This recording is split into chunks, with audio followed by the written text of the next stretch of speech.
Welcome to the Books and Beer Book Club, coming to you from Cercis Brewing Company in Columbus, Wisconsin. We're a different kind of book club, only reading books by authors who can visit us in person or via Zoom for the discussion. We've been going strong since 2015, meeting nearly every month. We're now making these fun and informative discussions available to you on video. I'm your host, Valerie Beal. I'm an author myself, and I enjoy interviewing our guest authors and facilitating the questions from our readers both in person and on Zoom. We hope you enjoy this replay. To join us live, please check out our schedule on our Facebook page at Books and Beer Columbus.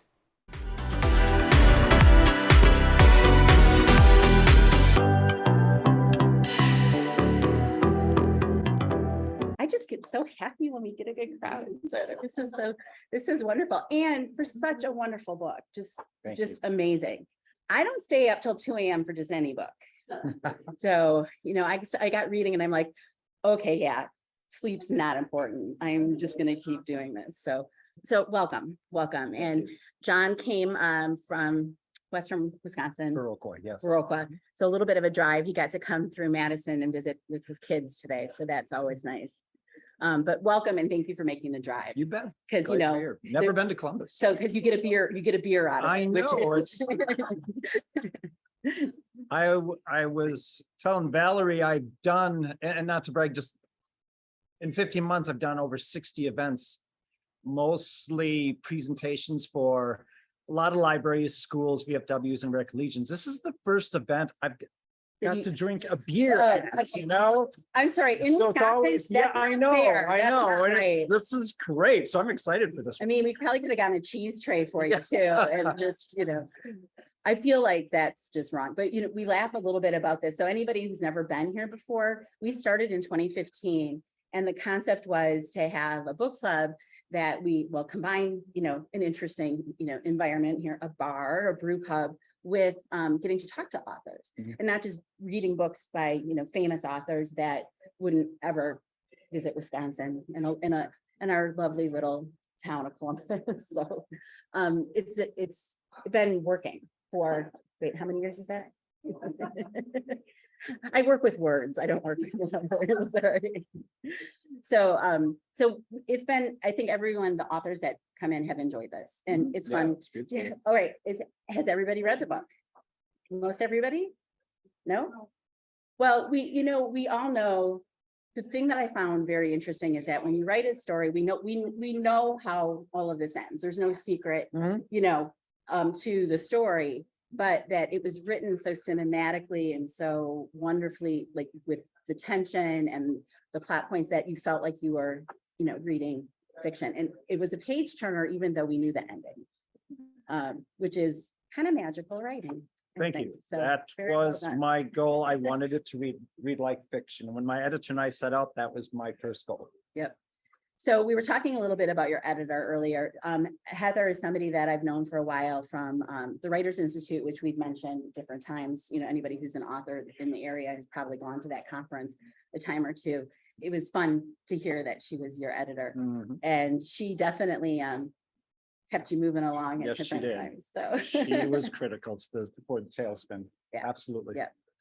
So I want to go back to, you cover a lot of this because we get the story about why this was intriguing. It's intriguing immediately, of course, this story, but you hear this in a small town and you're like, is this true? Right. So, and then you find out it is. And so one of the daughters was a fellow teacher. Yes, right across the hallway from me.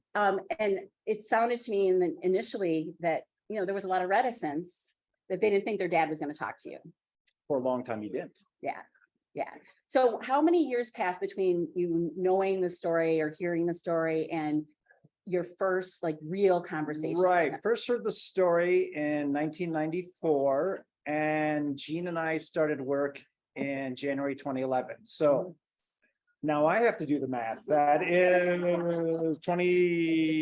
17 years. Yeah. So 17 years before when I first heard the story, and then Gene and I first started working. So, and then I got to know Gene probably 6-7 years that I got to know him personally before we even mentioned the war. And the first time we did, which is in the book, didn't go very well. And that was hard. But once we got through that initial meeting, we worked together for 3 years before he died. Yeah. And I think, I mean, we all know that a lot of the veterans who return home, no matter what the war was, are very reluctant to talk about things, and their kids don't usually know the stories. Fascinating thing for them as well as things start to come out about that. So your interview sessions weren't super long, you know. No, each time, you know. an hour, but sometimes 2 hours, depending on the mood he was in. Yep. A couple of times we came to some tough topics, he would abruptly end them. Mhm. So every time I went into that house, I did, and it was a mobile home. That was his retirement home. And it always, I don't have a picture, but I'm used to having a picture with me, but it always strikes me as ironic that this man who has one of the grandest stories in my mind of World War II ends his life in a very humble residence.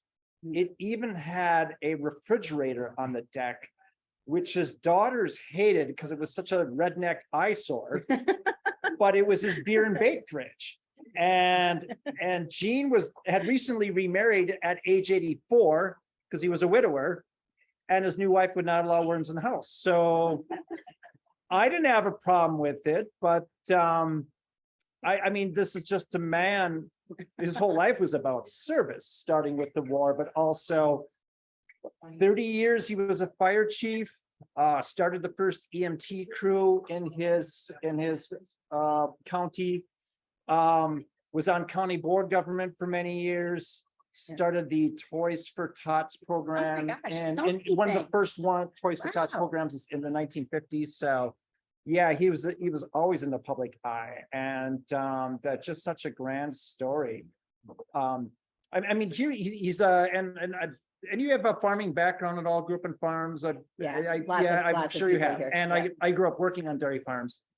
If you've ever been to my area of the state, I grew up working on farms in central Wisconsin and Marshfield, where everything's flat. Much easier to bale hay and pick rock. Where Gene farmed was Ridge and Valley country.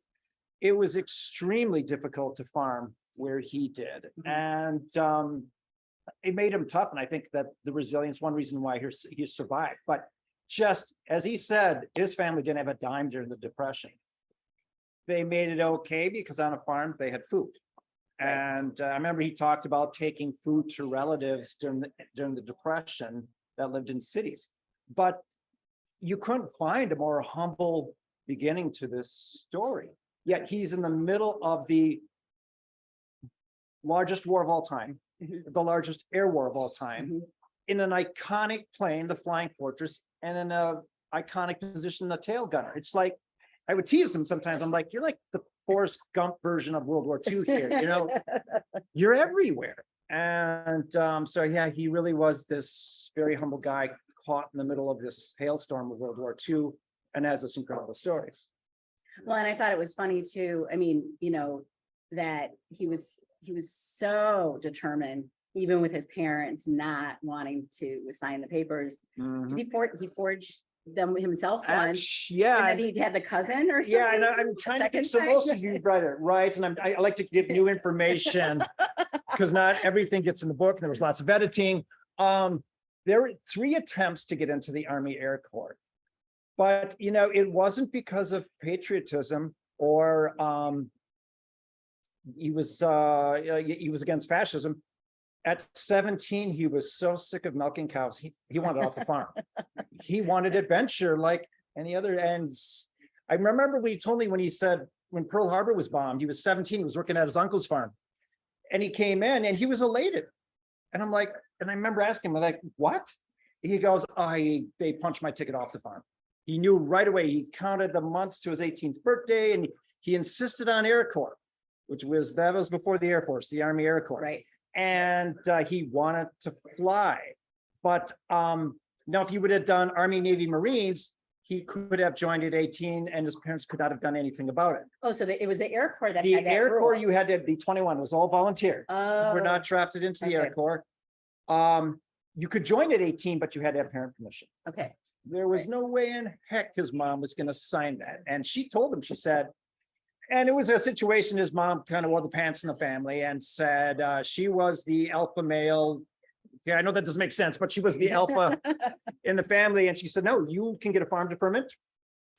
You can serve your country milking cows as well as sitting in the tank. And she was adamant. So he had three times before he finally got in. First, he forged his signature. The recruiter recognized it right away. Then he got his cousin, who was in Madison at the time, because she had nice handwriting. He figured that out too. So he's going home dejected. And in my presentations, I actually have Gene quotes in my presentations, which the crowd, especially if they read the book, are like, oh my God, that's him. And he talks about how the recruiter said, you do this one more time, I'm throwing you in jail. You're not gonna have to worry about going to war. So yeah, he came home and he just had this elaborate lie, told his parents he'd already signed it. And she's like, no, you didn't. We didn't sign for you. He's like, yes, I did. And I already took the oath to defend the Constitution, which he did not do. He's like, oh, I got this little paper here. This is just to, send my effects back home, like my pay and personal items, just so the Army knows where I am. They just so they know that you're my parents. It's already done. There's nothing to do, Mom. Well, those were the papers to get him in. So she signed him having no idea what she was signing, and he took off immediately for Madison. And so yeah, but I mean, he was looking for adventure. Well, he got it. Oh God. He got it. And I'm not both of he's got two sisters still alive. And they both said they understood, and I don't know how, as teenagers, they knew Gene had a very dangerous job. Tail gunners were often the first targets of fighter planes. You knock out the tail, the plane's vulnerable from rear attack. But and he volunteered for that. He volunteered for that. Yeah, it was, and his mother didn't know how dangerous it was. They tried to keep the secret from them. But one of his sisters said she listened to the radio every night. And it's striking too, more so than even today. They were very honest with the news when the air war wasn't going well. They would detail American losses. They would say, we're losing, it's not good. And I don't know if we would do that today. I'm not sure either. I think there was think so. Right. I don't think so. So his mother, she knew it wasn't going well. But she had no idea what he really was up against. And when Gene fought in 43, the air war was not going well. The Americans were losing. Right. And then the other thing too that I think is, it's so important. These stories are so important. And, there's not we don't have a lot of veterans left from this war. Although I will say, in a year, in 15 months, I've met 7 World War II veterans. They come out to the events. They do. Yeah. I'm shocked. I keep track. I met a 104-year-old guy in lacrosse who was wounded in a kamikaze attack. I'm like, that's a story. Wow, this is really cool. I'm like 3rd grade. Wow, that is so cool. But so yeah, but you're right. There are very few of them. Well, and a lot of those stories haven't been told. Mm-hmm. So you've done something really wonderful for the family here, but also really for all of us and everybody who gets the chance to pick up this book and know this story. Yeah, I don't see anything noble about it. I was a history geek. I was since I was a little kid. My nose was always in a book, and I kept pressuring the family. You got to get your dad to talk. And for those of you who don't know, I have a journalism degree, and I wrote for newspapers for 2 years. But I knew the classroom bug always had bitten me, and I knew I wanted to go back to school to get my teaching certification. And I've taught social studies for 30 years. But I told the family, you have got to get a real writer. You've got to do this. I kept, but some of Gene's veteran friends were starting to say something too. When he was in his 80s. Story. Yeah, they knew the basics. Everybody knew the basic story. The guy that fell 4 miles and lived. But yeah, and then when the family approached me, I remember laughing. I'm like, get out of here. I'm not doing that. I'm like, I have 2 years of newspaper experience. Most of it high school basketball games and wrestling meets and car accident stories. It's like, but it's local. It's local newspaper work, right? Local newspaper. I'm like, you need to get a real historian or author to do this. And then I'll never forget the quote, which I have in the book, when Joni said, John, Dad's not going to write it unless you do it. Yeah. He went to probably talk to someone he didn't know. No, he had a crush on my wife, to be quite honest with you. He did. Gene was a notorious flirt. And as you know, my wife was fighting cancer, so there was an emotional element. And she always made sure to have Blatt's beer at every function we had with Gene. Even my kids' first communion, we had Blatt's beer there. No offense to Blatt's drinkers, but I wouldn't touch it. And although I've kind of taken a shine to it recently at these family events, when someone gives me a Blatt's, and I'm like, okay, I guess I have to. I'm like, oh, okay, but anyway, and so yeah, she was her Blatt's angel, and plus both my I lost my father early, so did my late wife. So my sons didn't have grandfathers, and Gene was kind of like a surrogate grandfather, and so yeah, he was emotionally invested in my family, even though we're not blood relatives. And but boy, even I still didn't want to do it, and that's when I went to talk to Ben Logan. Yeah. So Well, and I mean, it's a lot of pressure. yeah. And even if, I mean, we were talking to before, like, you know, everybody's got different starts with writing, but to be entrusted with the story like this and the family's waiting for this book, you know, everybody wants to know the story. We started out kind of easy in that what took some of the pressure off, we were just I was going to write it in whatever style I wanted, and the family was going to self-publish. This was not going to be a traditionally published book. Mhm. I'm fine with that. I had no intention of becoming a writer, of making this a career. And but then in 2013, that's when I met Heather, Mhm. and she's like, oh, you need to go the traditional publishing route. This is an amazing story. And I only had one chapter written, and it wasn't that good. But she saw the potential of the story and totally turned it around. We all need a cheerleader like that. And she comes from you know, a lot of experience in the publishing world, in the writing world. Heather's got, I mean, probably she has an 4 MFA from Madison, Yeah. and then she's working on her 5th book. Yes. Right. I've always enjoyed her writing. Mhm. She's got a children's, like a middle grade fiction book out, but she mainly writes nonfiction. Yep. So she was really the perfect person to pair up with for a story like this, I think. Yeah, there's no book without Heather. I mean, she was, you know, I often think for any Packer fans here, like when Brett Favre first came to the Packers, and he was so wild and so unpolished, but he had a really good coach, Mike Holmgren, that molded him. I kind of use that analogy There you go. sometimes. There were so many miraculous things in this Mhm. story. I mean, clearly falling 4 miles without a parachute and surviving. And then you've got the surgeons. Yes, So the Serbians, right? 2 Serbs. Yep. So they were prisoners of war. Yep. And they were going to be sent back, Mhm. but they refused to leave. Yep. So, I mean, that they were there, knew what they were doing. Yeah, he was a mess. Oh, I When- can't imagine. Yeah. And then there were you know, the other soldiers, the ones who had bailed out, the other Mhm. airmen who had bailed out, who are watching him. They can see him. Yep. They know he's in there. Yep. And then, you know, the story moves around, you know, in the POW circles and And you know. that was kind of the trouble I had writing it, because and then when I'm interviewing Gene, and I'd go home and I'd start taking some basic notes, and I'm like, oh my God, no one's going to believe this. You know, I did. It's just, and I remember saying to his sister when I interviewed his sister, I said, your brother had more lives than a cat. And he's like, yeah, and he had half those spent before he went to war. He was such a shit. And I guess, yeah, he was not a model student in school. But she said we all knew he was our mother's favorite, and he got away with murder.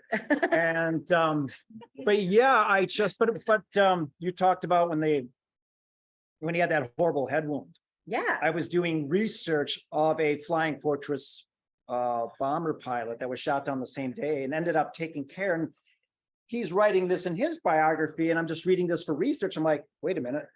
Wait, this is Gene he's talking about. Oh my God. Yeah, you so know? he's watching this. And as yeah. And I found 2 other books that made mention of the guy that fell 4 miles, and they didn't know his name, but everybody knew of him in the prison camps. And yeah, that very first prison that he was at, which is now a museum, and I've been to it. At first, Gene was a celebrity. Even the Germans were like, they wanted to meet him. Now that changed Yeah, well. later in the war. That celebrity status ended pretty quickly, but at first he's like, this isn't so bad. And the French that were in the same prison, got him drunk at Christmas and They were treated yeah, okay. okay in that you know, hospital prison, Right, yes. right, which is very different But than, once he went to the prisons that were on the Eastern Front, then things got Right. serious. so there was the, what was it called? Dulag Loop? Gulag Loop, yes. Loop. So this would have been, if you haven't read it, it is the interrogation area, Yep. building, whatever. It is the unit that interrogates everybody who's been captured. And he didn't get interrogated for what, weeks, months? So we shot down November 29th and end of February, he was interrogated. And so if you haven't read the book, the French, other POWs, they did sort of a little switcheroo with his bed to make sure that he could get out and walk. They had more freedom Mhm. to walk, to get him strong enough to withstand what they knew was going to happen with this interrogation. So I just thought, like, the weird coincidence and intersections with Wisconsin people. Mhm. So he's on this train, that whole scene with the German former World War I POW who is like stayed here after and is like talking to him about like what Oshkosh or something. Yep. And I thought too the same thing at first, that, oh, this is a trick. Yeah, which he did too. Right. But he started specifically naming some lakes where he fished and rivers and Yeah. just talked about the Wisconsin countryside.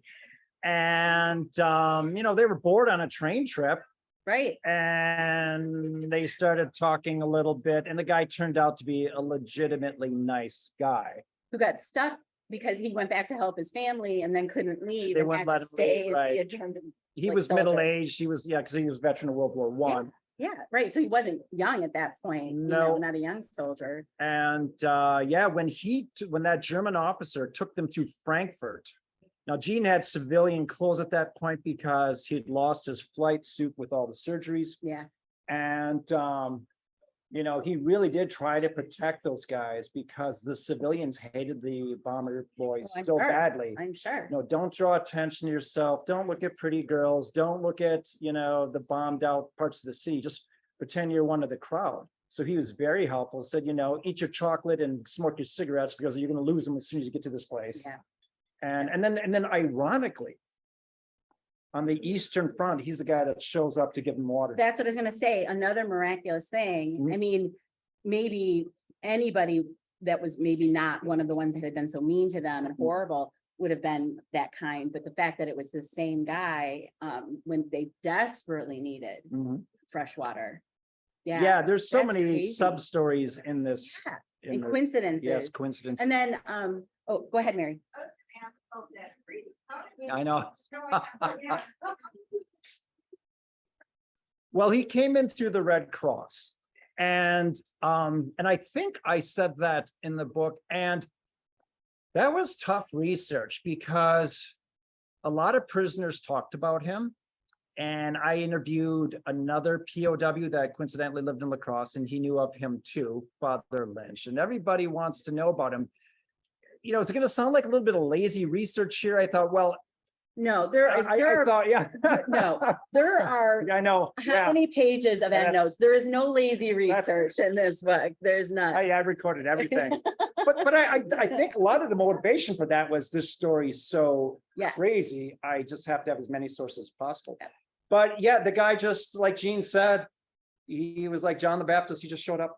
But he showed up in hundreds of miles. We're talking about the priest in the story, but he kept showing, I mean, because he was back, wasn't he back in the POW hospital? Yeah, well, no, not back He that was never far. there. Okay. First saw him So- at Gene's second prison, Stalag Okay. Luke 6, which was in what's now Lithuania.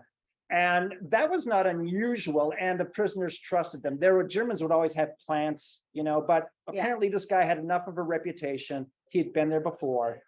And he would take Gene, and his buddies were Catholic, so he'd take them on perimeter walks and they'd give their confessions, but he'd talk to anybody, any religion, atheist, it didn't matter. It was counseling. So I had thought that too. Mary, did you think too, that was he like a plant or was he, yeah. But the Red Cross did have the Germans to an extent, and it depended on what point of the war would let the Red Cross come in. Because when Gene's going to prison in those trains, they would stop. About the only food he ever got was from these The Red small Cross, Red Cross yeah, stations. And then the thought was that And see, this is where my editor comes in, and I'm trying to tell all the history background. She's like, knock it off, quit being a history teacher. The book's going to be too long. But the Germans had hoped that the same treatment would be given to their flyers that were captured in Great Britain and America. So the Red Cross would serve them too. So there's kind of this understanding, you know, we'll allow some things with your prisoners if you allow that with us. But there was a lot of that changed at the end of the war. Oh, The it Germans did. were losing. Yeah, they were desperate and they were So angry. Father Lynch was legit. Yeah, he showed up on that hell ship. Mhm. He showed up on the death march.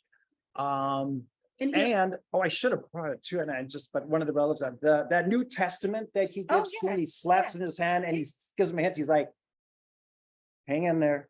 It's almost over. I still have that New Testament. you know, the other thing I Yeah, was 80 amazed years at, old, survived that death. so you have that picture of from his journal. Yep. The fact that his journal. The journal I have too. The journal made it home. Journal survived. Can you believe I have it.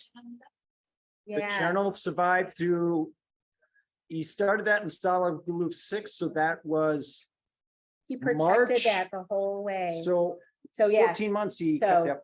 see, this is a page where I was amazed when I saw this because I thought for sure it I would have take been it gone. to every one of my presentations. I should have brought that tonight. I didn't know we were going to talk about that, but. Yep.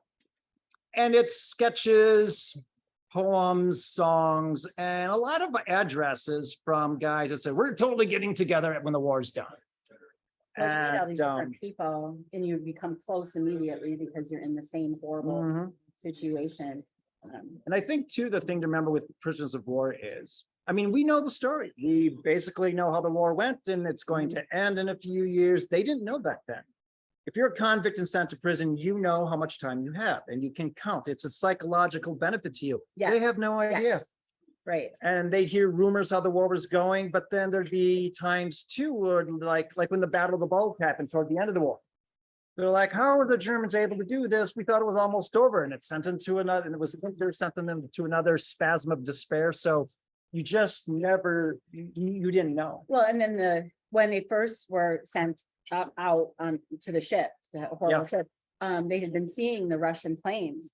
And they knew, and like their hopes got up, and it just was one thing after another every time they were this close. And they never knew to. It always bothered Gene whenever they would that death march. They'd march into the open. They thought, "Is this where we get it?" There were rumors, Hitler being one, and a few others. They wanted to murder the prisoners. well, I'm not surprised. And there were others that were like, "No, one, they didn't want to do it." Joseph Goebbels, Hitler's Minister of Defense, wanted all the flyers killed in retribution for all the air raids, which were terrible in late 44 and 45. Mhm. But the Luftwaffe, the German Air Force, wouldn't do it. They didn't want that happening to their pilots. And some of them thought, if we have these prisoners, why did they keep them? Probably to use them as bargaining chips at Sure. the end of the war Sure. in some type of negotiated settlement. That makes sense. And we did here, as far as I understand, treat the prisoners of war, comparatively. I mean, I haven't Yeah, I've read I mean, extensively. We know about the ones in the area, everybody remembers that, and they were at the old fairgrounds in Beaver Dam, right? Would be like where Wayland Academy sports grounds are, or athletic fields are. Yeah. And then they would go out to the cannon companies, and they would do work.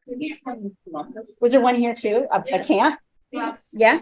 On Bottom Street. Yep. Down in the outdoors.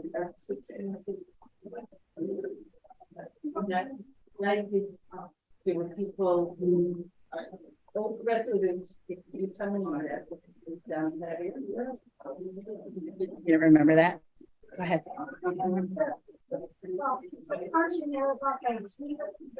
Mhm.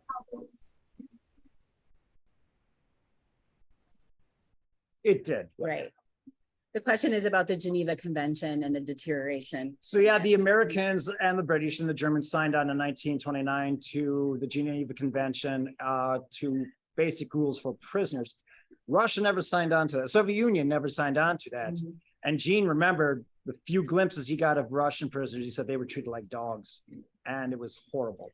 And but at the end of the war, I mean, the Germans can't feed their own soldiers, so the prisoners aren't going to get fed. The food became less and Yeah. worse. And coal just to heat the place became less and worse. And there was, and in the Death March, I think many of you are probably familiar with the Bataan Death March in the Philippines. Yeah, I actually made a note that I've heard of Bataan, but I'd Right. never heard of this march. Japan, yeah, and that's a thing too about the Death March.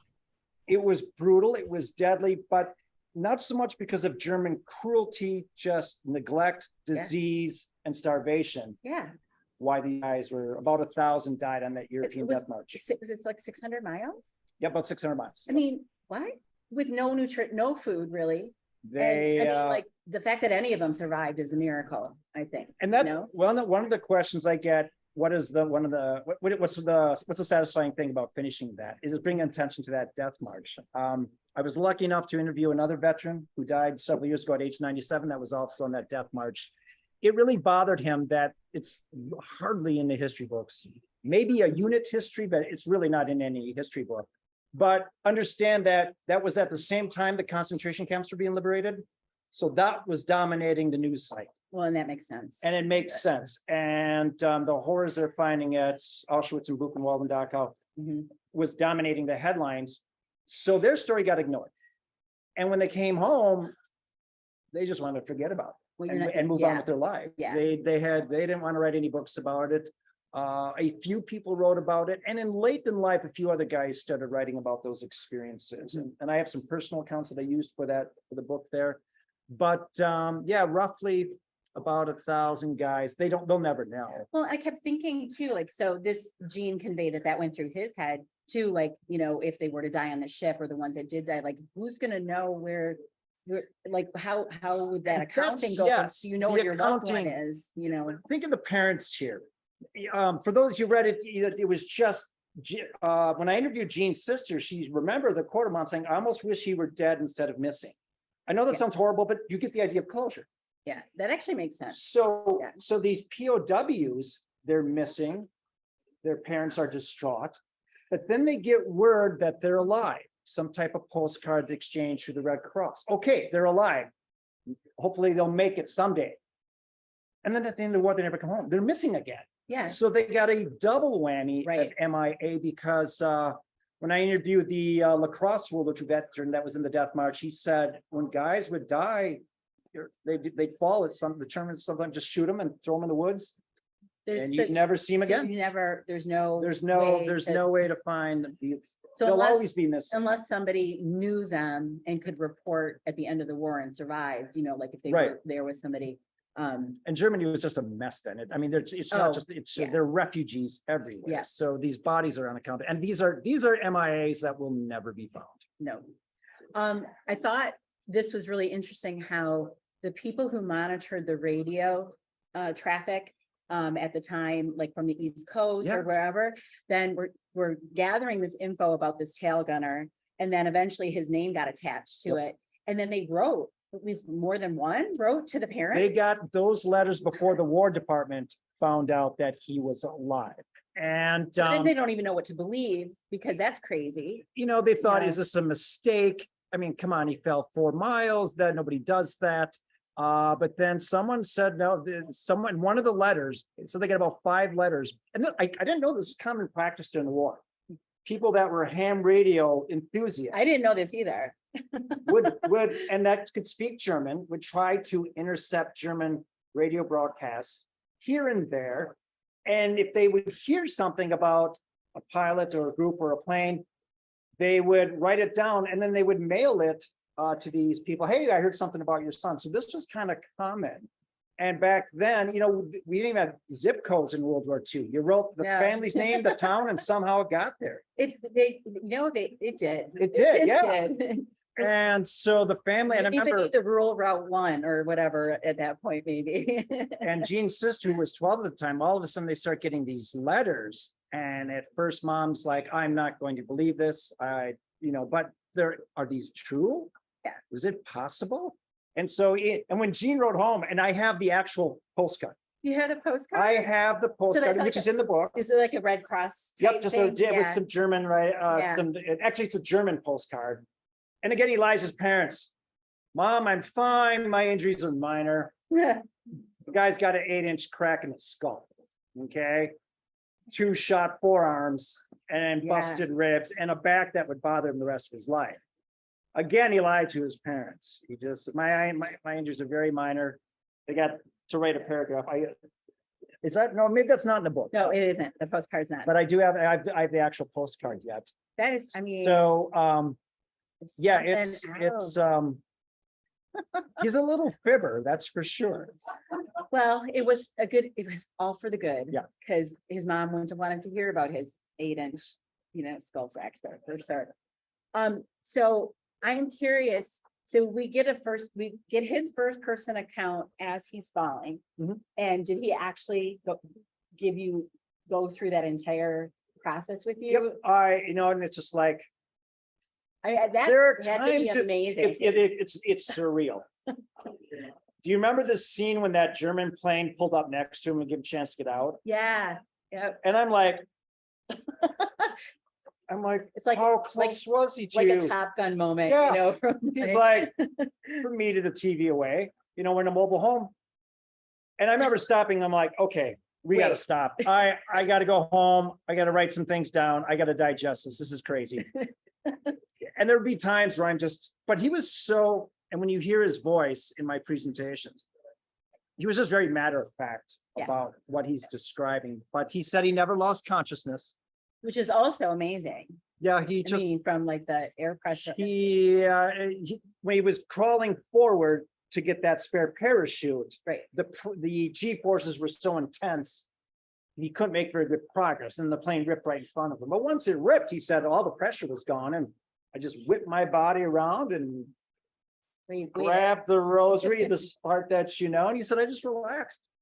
But one thing he did say to me, and then remember the singing waist gunner in the book? Yes. His nephew visited us, and I remember Gene telling him as well, he's like, you have to believe that when you're dying like that, your life really flashes before your eyes. He said, it's so true. He said, it was like a movie of my life Isn't that crazy? going through my mind as I'm accepting death. So, yeah, and of course, it's like, I don't know if those interviews were 2 minutes or 200 minutes, time just kind of stops, stands still. And listening to those quotes again, when I'm putting together the program, I'm just like, oh my God, it's just like, yeah, I'm overwhelmed. Yeah, well, right. And and you didn't probably know if he would ever go there to that extent, like to that actual And moment. and do you remember the author that helped me out, Ben Logan? Wrote the famous book Land Remembers, and he himself was a World War II veteran. And he told me that, and he helped me, but he said, at any point this gets stopped. Yeah. And that's one thing I always thought about. Would I ever go to his mobile home someday and said, I'm done. we're done? Well, and I'm done. it did bring back nightmares for It him did. to relive this. I wouldn't have Yeah. been surprised if he had said, I'm done. That was summer of 2013. Mhm. One of his daughters said, you got to take a break for a while. I'm like, oh, that's fine. That's Yeah. fine. So, So, go ahead. well, sorry. yeah. Figure out how long it would take the fall from 4 miles. Yeah, when he, All that. I've seen a couple of counts. They thought it was about 100 feet per second. So think of a silo, a very tall silo. I mean, he was in the tail section, so it's twisting. The guy that was the eyewitness that reported to the Associated Press, he talked about it twisting and hurtling, and Gene said there was no gliding to that. It went straight down. Yeah. But it is twisting, like it is probably slowing down a little bit because of the 2 horizontal stabilizers. Yeah. But as it's said in the book, it fell so fast. The blood rushed into his eyes. He was blinded for several days, and his teeth fillings popped right out from that change of pressure. And then That was like, I never thought about that being a problem. and I've had a critique of the book. People say, why didn't you explain more how he survived? But nobody knows. There's I have been to the exact spot where he fell. The Germans know the story very well over there. And the woods, which has always been a woods, I was expecting to see like a mountain slope, Oh, big bushy yeah, pine so trees. I pictured this Yeah. giant pine forest that would Let's get a just cushion cushion out. them. Yes. Nope, it's like where I'm from. It was flat marshland, spindly trees. I'm like, this is it? Yeah. And then there was a German television crew there that was following our trip. Mhm. And they said, well, you're the author. Can you explain how he survived? I'm like, hell no. It's No. like, no. Well, I he didn't, can't. he was there. He didn't know how he I- survived. I'm not gonna attempt any explanation when I write it. He's going to crash and crawl out of the plane. And then he said he started laughing Because because he cheated actually was death. alive. until he felt that it was like a buzzing feel Yeah. from his head, and he's still in shock. But once Yeah. he felt his brain, he knew he wasn't going anywhere. Yeah, So, that would probably kind of do it. Yeah. So, Dave, do you have a question? I calculated the fall. Oh, did you?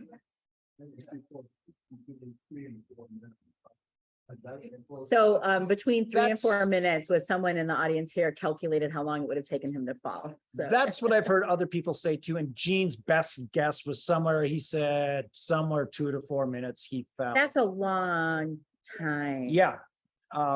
Now I have the mission records. Gene's plane that day was assigned to fly at 28,000 feet, which they kept that altitude at the time of dropping bombs and flying back. That was their altitude. He figures they lost, where did they come up with that 4-mile term? I mean, the press kind of took that on their own.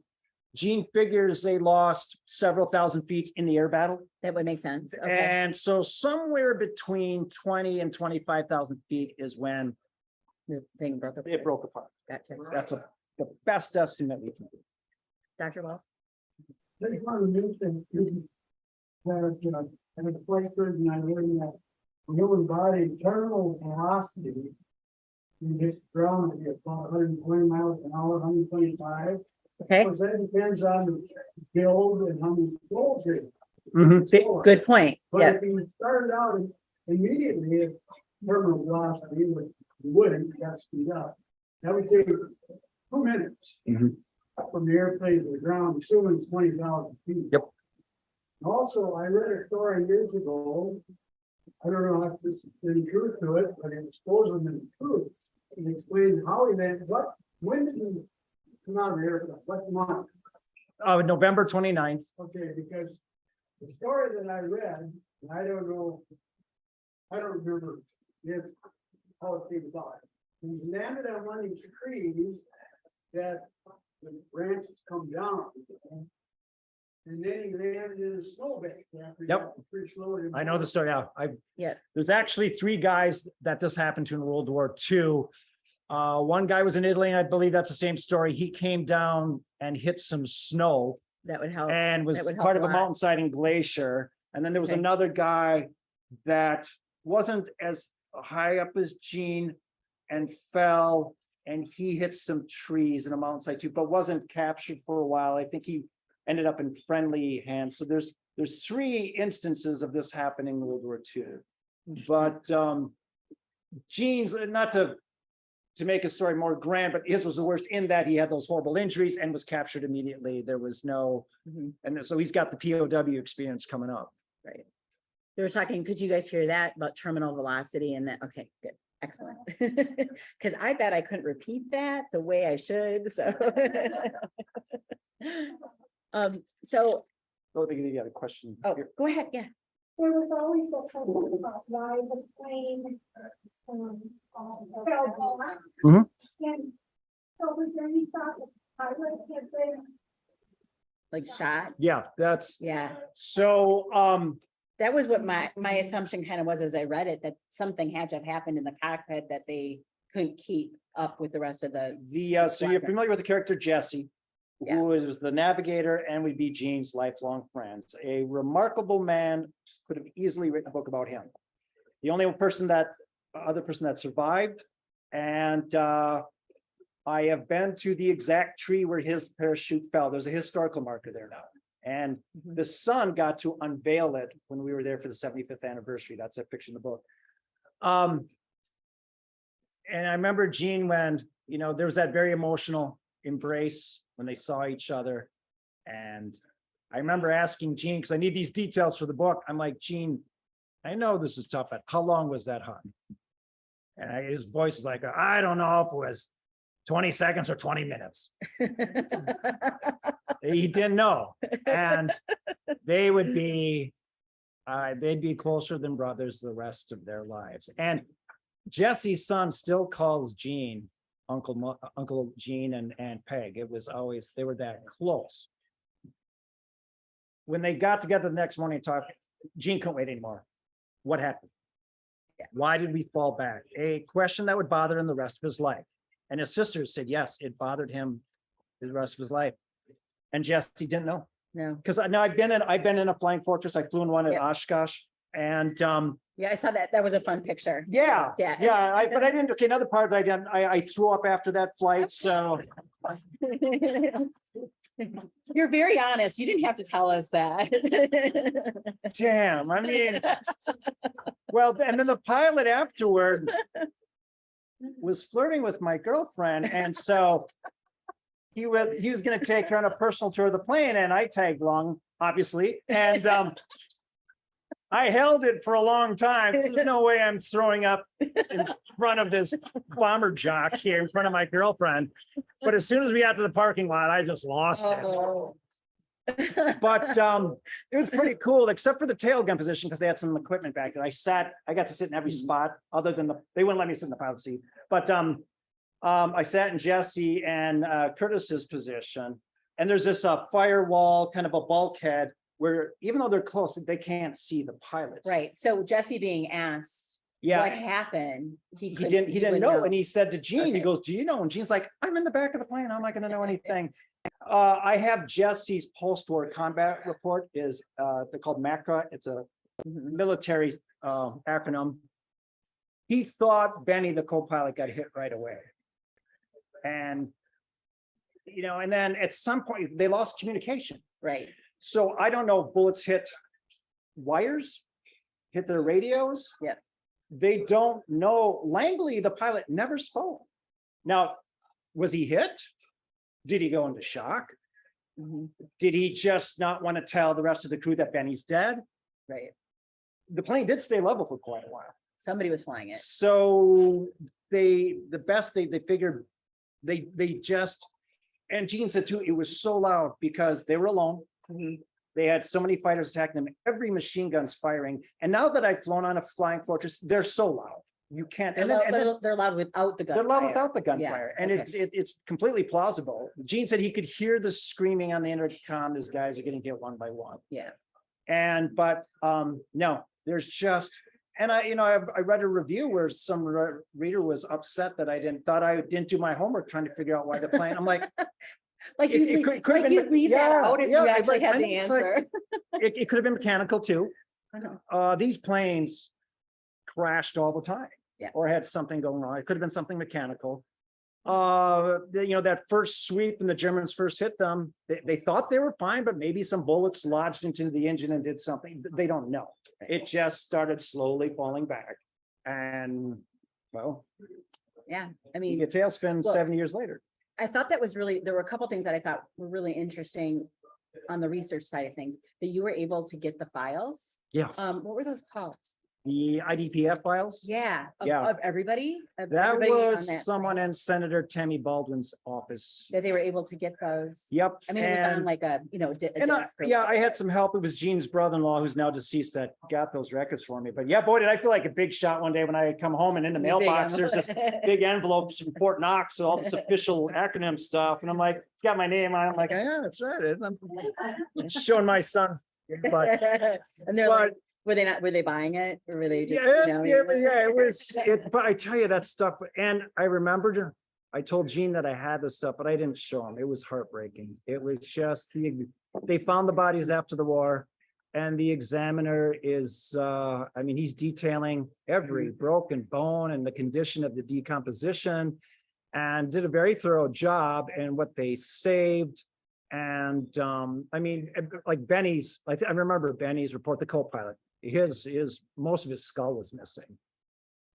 So I speculate, well, did Benny get shot in the head? Which is gonna make the Made the remaining pilot go be, into, like- go catatonic. Yeah. I don't know. Yeah. That could have happened in the crash too. right. And something happened to the skull. dog ran off with it. I don't know. I can't speculate Right. that. But yeah, I mean, in each one of these, I think the smallest report was about 70 pages. And then I remember the Bombardiers report was 140 pages. So every personal effect that they had, and then the letters that their parents wrote was Oh, all in the IDPF Yes. files too. yes. And you Which know, is really amazing. I mean, this seemed amazing to me. The level of record keeping was yeah, really it's, meticulous. I still, even though the book's done, I still go back and look at it. And it's just, you know, they're looking at their underwear because sometimes they put their serial number on the Sure, underwear, but sure. and the tooth charts are looked at.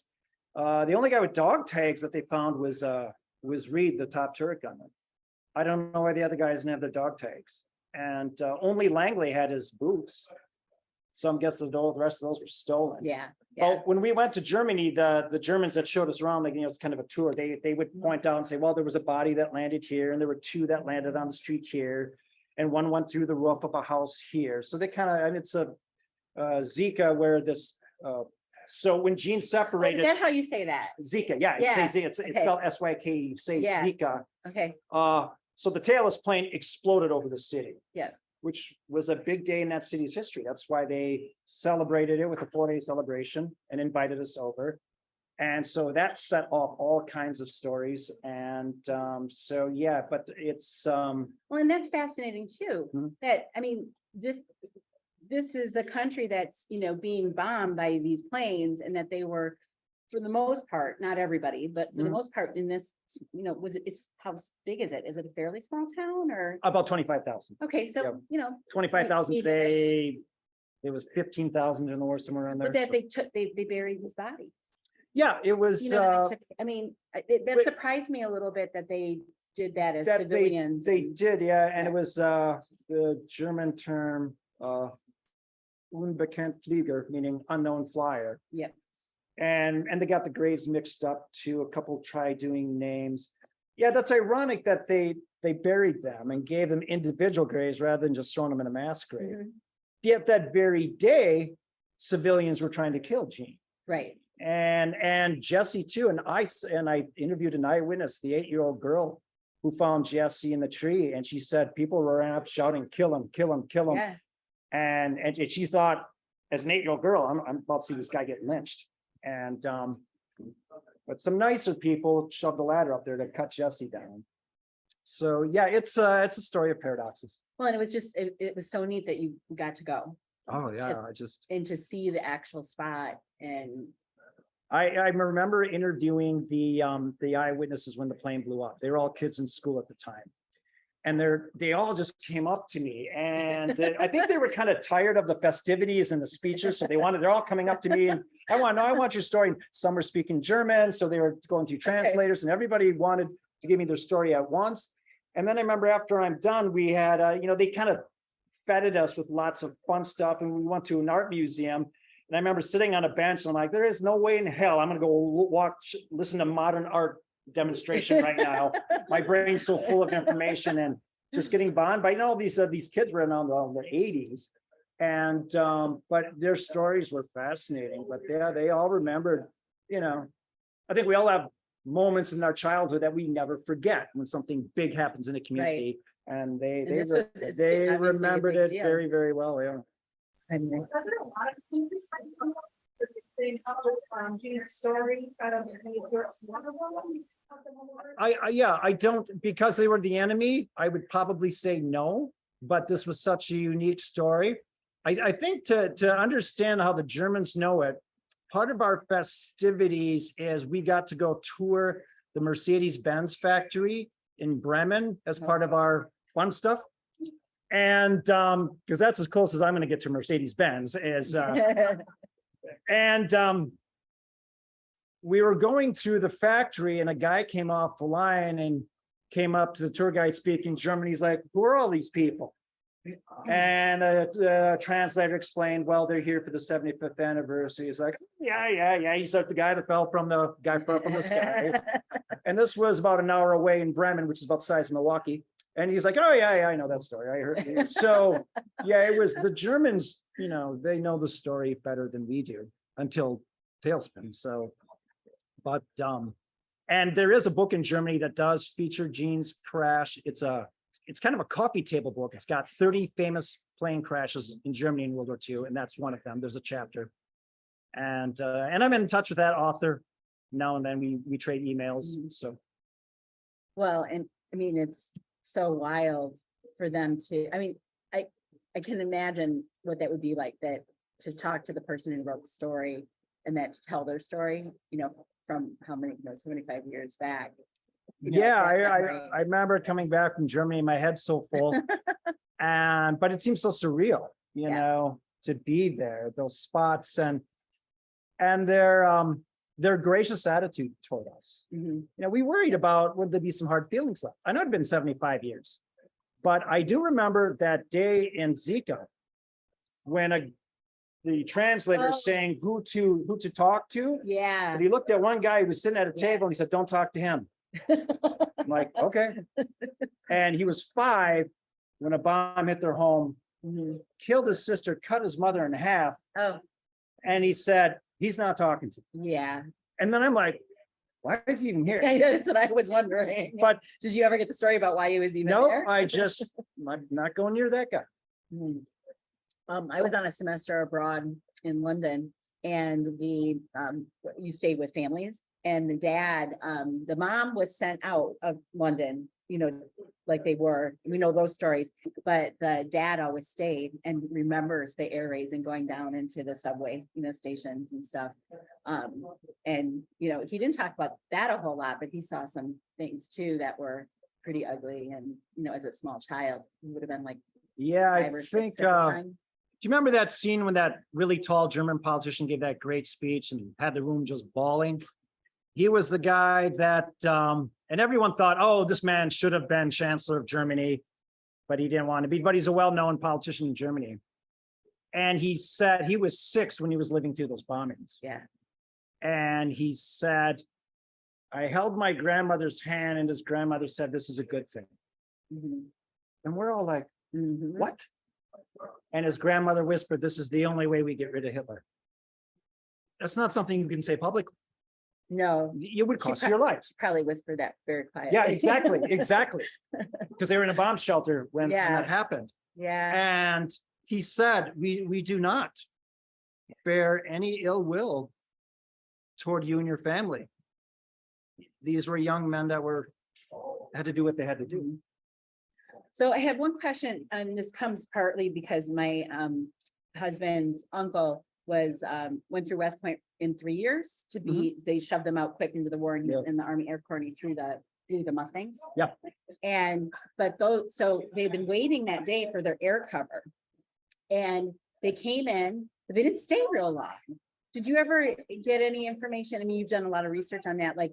On the raid where Gene got shot down? Yeah. Yeah, they had, so they had 2 different types of plane. All right, for you airplane geeks out there, the Mustang came too late for Gene. It was the plane that would defeat the German Air Force and had the range to go all the way to Germany and back. When Gene was flying, they didn't have that protection yet.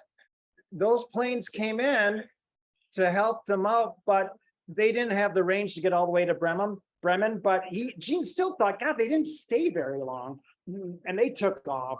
And so when they went in to bomb Bremen, and on the way back, they didn't have any American fighter cover. They had no protection. Right. So basically they could get as far as they could get, and then they had to turn around. They if got wanted to pretty get close. back. Yeah, they had to turn around Okay. to get back because they were going to run out of gas. Right. So I can imagine that feeling where where they would go in for their briefing in the morning and then see the map where they were headed and knew it was this, what they called it, Flat Valley. Yeah, Bremen was just beyond the fighter reach. So they knew the last moments of that bomb run, they'd be going in unprotected and turning around and coming back. So yeah, Gene, I remember Gene saying what a sinking feeling that was. He said, I remember there was actually one fighter plane next to him that came up to him and gave him a little wiggle of the wings That's right. and Yep. took off. And he's like, yeah, see ya. You Yeah, know, thanks. I got to keep going. And yeah, that's the day they got shot down. I wonder if there's a difference in oral history between West Germany and East Germany after the Soviets occupied East Germany. Did they wipe out anything they had to do with the Allies? Boy, that's a good question. Yeah. It is a very. I don't know. Were the West Germans able to tell their stories before the East Germans? I'm not sure. I think, talking to the authors, the German authors, when I went over there, they too said a lot of World War II books were just starting to come out. Germany didn't talk about it for a long time. No, no. And they yeah, the didn't. country was divided. Yeah, that's a great question. And do the East Germans have stories that they weren't able to share? I'm not sure. And that's interesting. And I wonder if there's more stuff like, since that there were people that wanted to write those stories. It is interesting, and I can't speak for the entire school system, but the family that hosted me when I was there, they had a high school kid who was going to be about a 10th grader. And he's like, oh yeah, next year we have our trip to Auschwitz. Now it's a German student, but part of their curriculum Used to go to Auschwitz. was a train ride to Auschwitz to see the concentration camps and come back. Yes. Yes, they didn't take them to Dachau. No, so but he They said, must have been closer. maybe yeah, where and they- he where they said, no, were. it was like an overnight trip, and it was like a field trip. Yeah.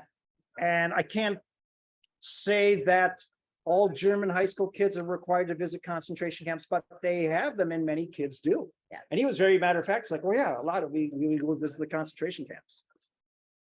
I think the Germans, many of them are very honest, are becoming honest with their history. Mhm. Did you ever go to Dachau? Not yet, no, Yeah. on my list of Um, things to do. It's an interesting thing. So it's a train goes out of Munich and it's just to Dachau. It's not like moving on to other places. And everybody's, you're chatting, you're going out, and it is completely silent on the ride back. It's a really moving trip. But I'm not, what are the other Buchenwald's? Buchenwald, another one. Bergen-Belsen, or the big Yeah. ones, Treblinka, which is nearby Auschwitz. The Right. Russians liberated, so. Yeah. But, So- I mean, they have kept those as the memorial. mhm. So if anybody has the chance, it's not your average tourist visit, but it's important to see, so. Yeah, and connect to this story too. Remember the character Bill Dorgan, one of Gene's best friends in prison? Because his wounds were so bad, he was not on the That's march right. with him and Shorty. That's right. But at some point, he didn't get to ride a train. He had to walk a while too, and they walked by he found out later it was concentration camp, and he said he remembered the smell. Yeah. The horrible smell Yeah.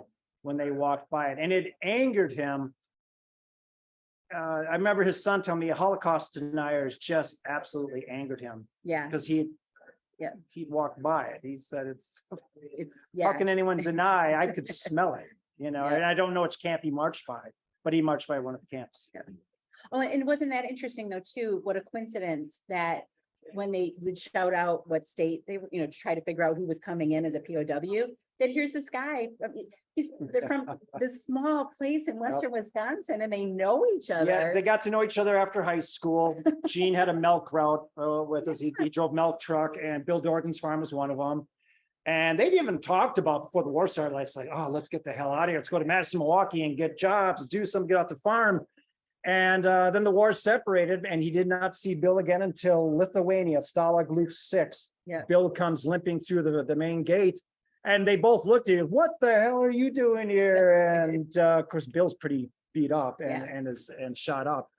But yeah, that was okay. And then they too were friends their entire lives and best man at each other's weddings. And That's something. I thought there were a lot of intersections of different. yeah, Bill was from a dinky town outside Richland Center. Go ahead. Oh, that's a good question. Did you hear it? Has his experience changed how he teaches? Yeah, it history? just gets me more excited, and I have to realize I'm assigned to teach American Civil War through Watergate. And you can't spend. And all I've your got to time move World on. War That's II. the hardest part. And the kids were like, no, tell us more. Let's stay with Gene. And so, yeah, it's kind of hard to abbreviate that into a lesson. Yeah. plan. Yeah, But I do found it. use it in my classroom, obviously. Go ahead. Did you ever ask Gene about the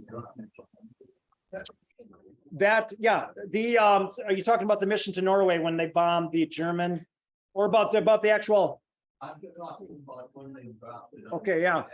No, the only thing he said about it was Shorty, his POW buddy, got married when they heard the surrender of Japan. And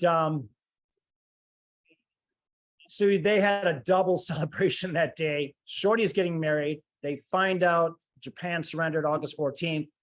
They had quite a party. I bet they did. And the reason why is because Shorty's wounds weren't so bad. He's still in the Army Air Corps, and that invasion to Japan is coming up. He might be pressed back in service. Gene's wounds were pretty bad. He figured he wouldn't see combat again, but he's still in the military. That's all he said about it. Thanks, Lori. And that's one thing too, on a larger scale. In those 3 years, Gene never once talked politics or had any kind of moral lesson about his story. He really didn't. He never said things like, oh, kids these days, they don't know how good they got it. We're not patriotic anymore. This country's going to hell in a handbasket. He never said that, ever. He never made any judgments about, at a time when we're so divided politically. He never preached. He never got on a soapbox, ever. The one time I asked him a broad question, I'm like, your generation, how did you survive all this? And he just laughed. He said, John, we were tougher than boiled owl shit. But he used the pronoun we.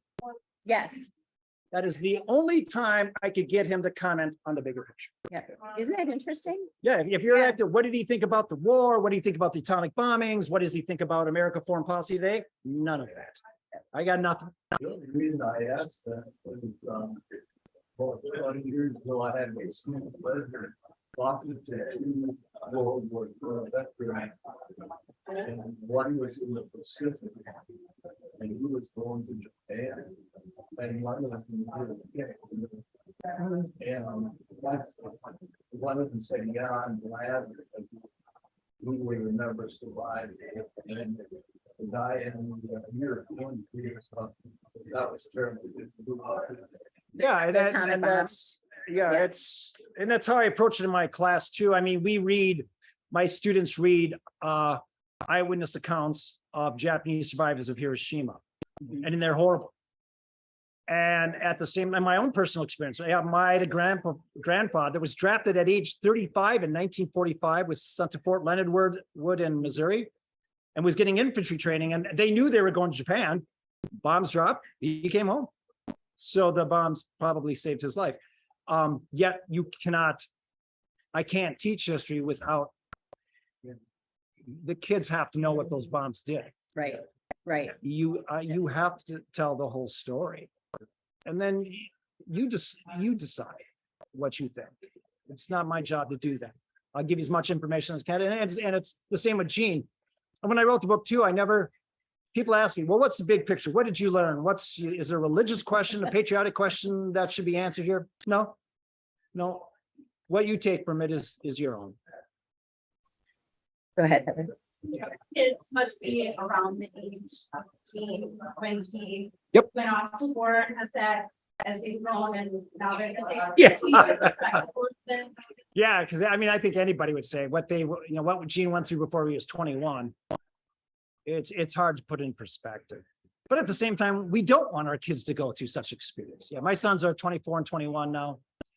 And isn't it hard to imagine them? No, I being in can't. this I position? can't mean, possibly it's just, imagine them. Gene's sister said too. Yeah, when Gene came home, he was a different person. And I mean, he's dealing with, of course, of course, he was. Yeah. and not only emotionally, he's dealing with a head wound, Right. a head Which fracture. is giving him all kinds of This, problems. right, the seizures and the meltdowns. Yeah. For a good chunk of his adult life. Right. Really changed his behavior. Mm-hmm. Right. That was a fast hour. in Yeah, 15 yeah. minutes. So yeah. Gene gave me a couple of those PTSD stories, but if I was going to elaborate that, my editor kind of pushed me to that. To do it. Yeah, and include at that first part. I'm like, boy, I don't know, and I'm gonna have to go to the kids for those stories. Oh, they had stories, but some of the kids didn't want to do it. There were some 9 kids. There was some friction between the kids. You're telling them what? No. And Gene's brother, who's still alive, wasn't too happy that I was going there. And I remember talking to Heather, my editor. She's like, well, you got a decision to make, because some of the kids did want those stories.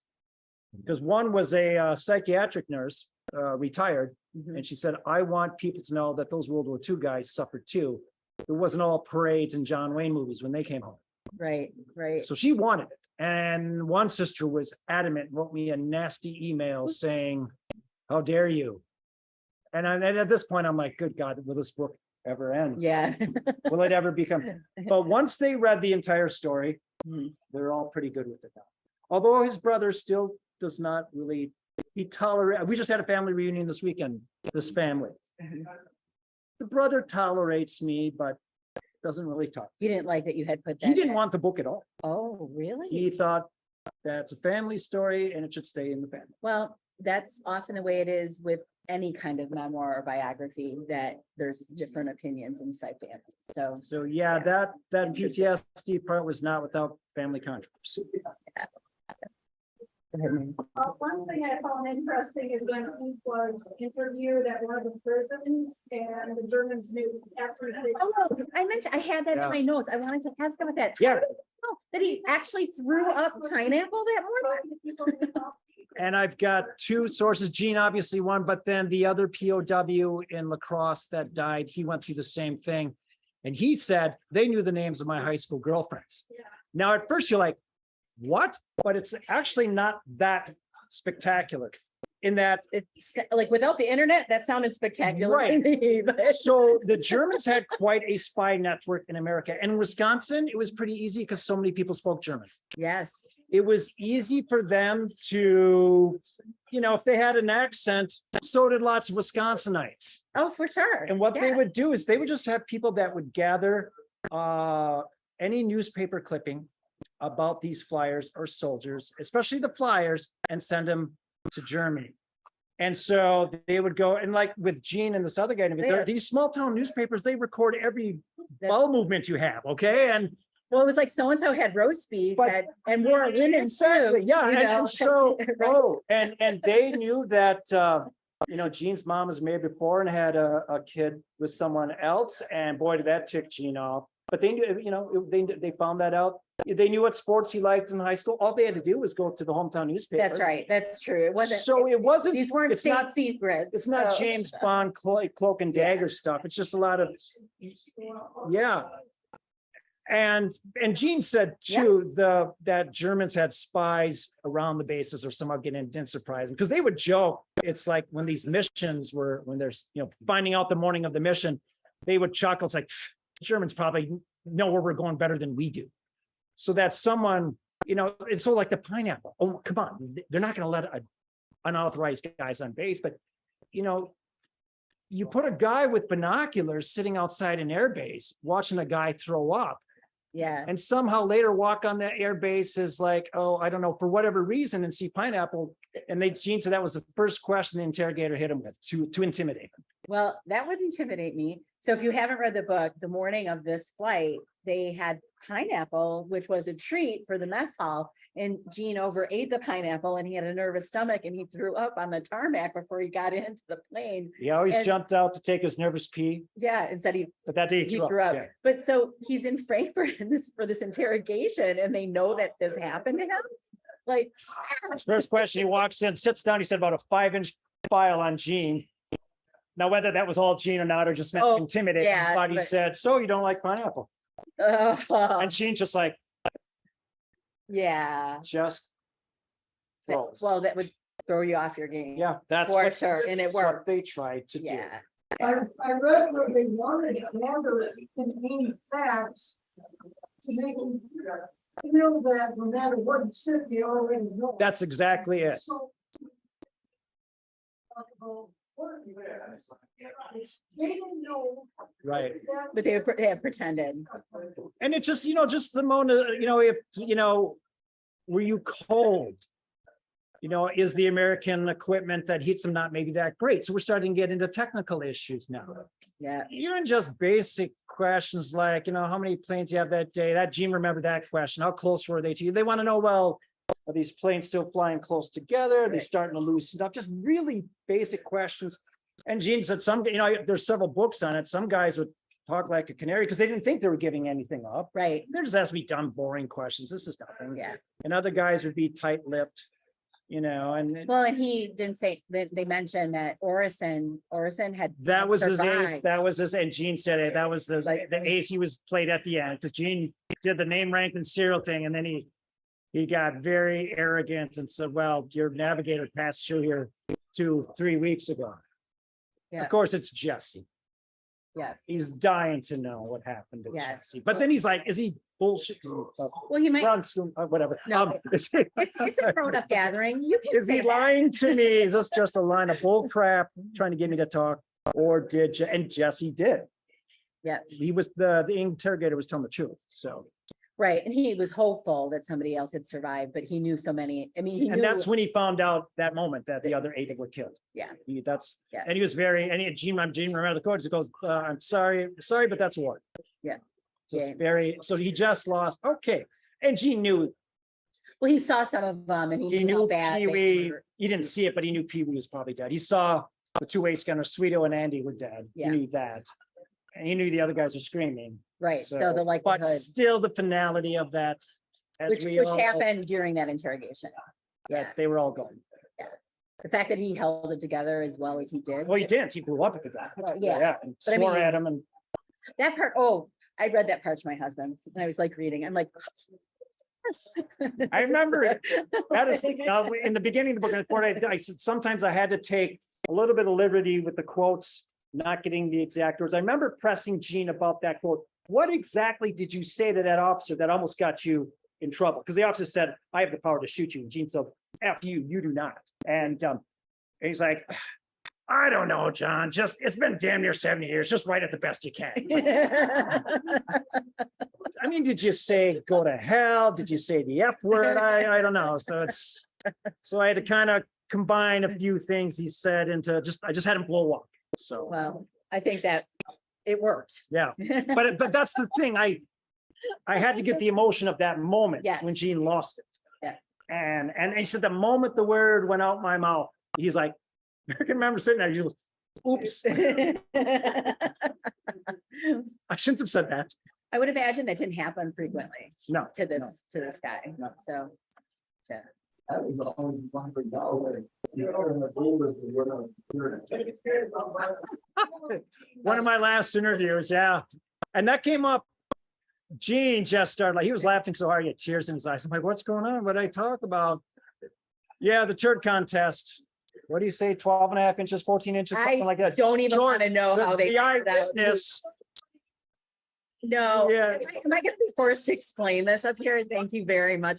So when they had a bucket that they used, They were not allowed to leave their barracks at night. so at night they used a bucket for their bodily functions and they had a turd length contest. Thank you. Now I've had to say this on Zoom. Thank you. And Gene made it sound like it was, well, of course we did. It was a regular game. Oh my God. But George won it one night and he But just but that started was a laughing. question like, we don't want to know the particulars. Yeah, George won the turd contest. Oh my God. But there's so much to that because you're thinking, my God, there's no privacy. You're Right. doing your business in a bucket. It's so horrible. It's just that just being reduced to an animal, Right, you know. right, right. And I think that story illustrates, Very much so. even though it was fun. I mean, it was funny, Yeah. but you're also going, I mean, they did their best to make light of something that was obviously clearly embarrassing and, you know, dehumanizing. Mhm. Right, exactly. More questions? Now that we have a taste, are you anxious to write more books about war veterans and their stories? You know, I do get that question a lot. My editor said, you're going to get that question a lot. And I have had, I think I'm up to 5 now, like manuscripts from families. They will come to my presentations, book signings, and they'll slip me something. You have to look at this. And they're with almost this religious fervor. And I'm like, I'm still selling and talking about this one. So I don't know. Now, if the right story came along, I would. I'm particularly interested in, I've heard some remarkable Vietnam stories this past year, and these guys are not getting any younger. They're in their 70s now. And Actually, our November book is by a local Vietnam War Really? vet, and he did narrative nonfiction too. and yeah, really, yeah. and after teaching history for 30 years, I think we still struggle with that war, how we interpret it, how we treat veterans of it. I had one veteran tell me in this last year and a half, I said something about speaking with classes. He said, no, absolutely not. I won't speak at your class. He said, I'm not proud of what I did there. We shot everybody. And another guy was a helicopter pilot that said, I'm glad I was there. We were there for freedom. Okay, so two combat veterans with completely different views on the war.